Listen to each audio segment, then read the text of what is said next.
Bonjour professeur Kemal, enchanté. Bonjour Maria. Merci pour avoir le temps de nous rencontrer aujourd'hui. Moi aussi, je te remercie. Je voulais parler avec vous aujourd'hui par rapport à la transplantation de cheveux. Ce que vous pouvez dire pour qui ce type d'intervention est indiqué et quels résultats on peut expecter après l'opération.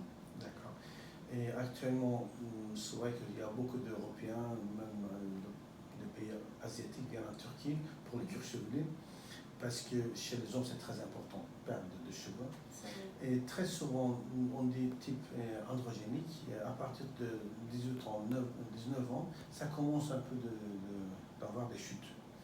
Et jusqu'à l'âge de 27 ou 28 ans, c'est peut-être pas trop visible, mais à partir de ça, ça peut être très visible.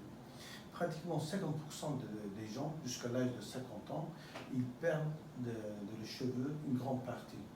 En Turquie, pour la replantation de cheveux, c'est une grande marque. Il y a beaucoup de pays qui envoient des patients en Turquie, il y a beaucoup de centres. Et actuellement, il y en a des grands centres qui ont fait de replantation de cuir chevelu en de grandes quantités. Nous, on en fait beaucoup de replantation de cuir chevelu.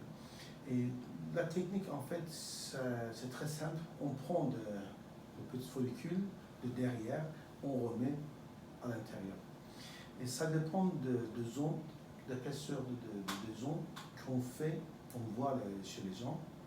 Si la taille des zones qu'on est obligé de faire, le replanter de chevelu, devient un peu difficile. Il y a un pourcentage. Un tiers de cuir chevelu. Si c'est on a des chutes, c'est un peu difficile, mais on peut le faire correctement en totalité de cuir chevelu, en pur sang. C'est-à-dire en 2-3 étapes, on peut le faire. S'il n'y a pas beaucoup de cheveux dans le site donneur, on peut prendre certains poils dans la poitrine et dans le ventre, mais quand même, il ne faut pas trop. On ne peut pas prendre beaucoup de poils de ça. Très souvent, ce qu'on fait, on essaie de prendre des cuirs chevelus dans le donneur et on met des poils parmi les autres. Dans ce cas, ça marche mieux parce que sinon, uniquement de transfert de poils, les résultats ne sont pas très bien. Mais parmi les autres, ça marche bien. Est-ce qu'on peut voir que les greffes étaient faites par rapport à les cheveux normaux? Est-ce qu'il y aura des différences ou est-ce qu'il y aura l'apparence naturelle après? Ce sera apparence naturelle parce que ça dépend de l'expérience, mais très souvent, et en Turquie, les gens sont très expérimentés et on essaye de mettre le cuir chevelu dans le sens naturel, c'est-à-dire que vers avant et puis sur le côté, c'est la ligne naturelle, on essaye de faire avec les muscles qu'on contrôle. Pour les résultats naturels, il n'y aura pas de problème pour ça. D'accord. Et quelles sont les complications de ce genre d'opération? Est-ce qu'elles sont probables? Il n'y a pas beaucoup de complications. De temps en temps, on voit un peu de petites infections, de petites folliculites qu'on voit dans le cuir chevelu. Peut-être saignement, on peut voir un peu de caillots de saignement, des douleurs. Et à part ça, il n'y a pas beaucoup de complications pour le cuir chevelu. Et en général, est-ce que c'est une opération douloureuse?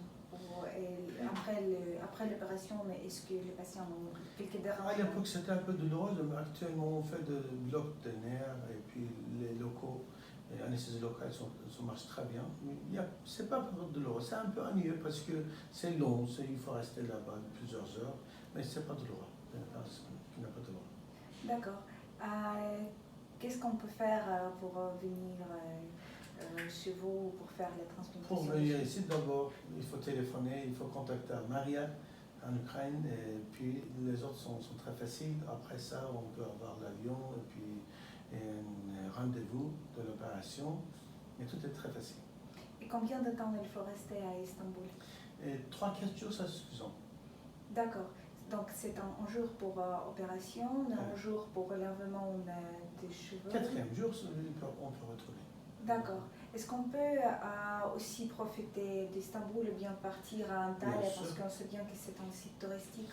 Et le jour d'opération et le lendemain, c'est un peu difficile, mais après le 3e et 4e jour, on peut se profiter d'Istanbul. C'est Istanbul, le site historique, et il y a beaucoup d'endroits à visiter. C'est une ville très amusante, mais on peut se profiter bien sûr. D'accord. Merci beaucoup pour votre temps et pour votre Moi aussi, je te remercie information. beaucoup.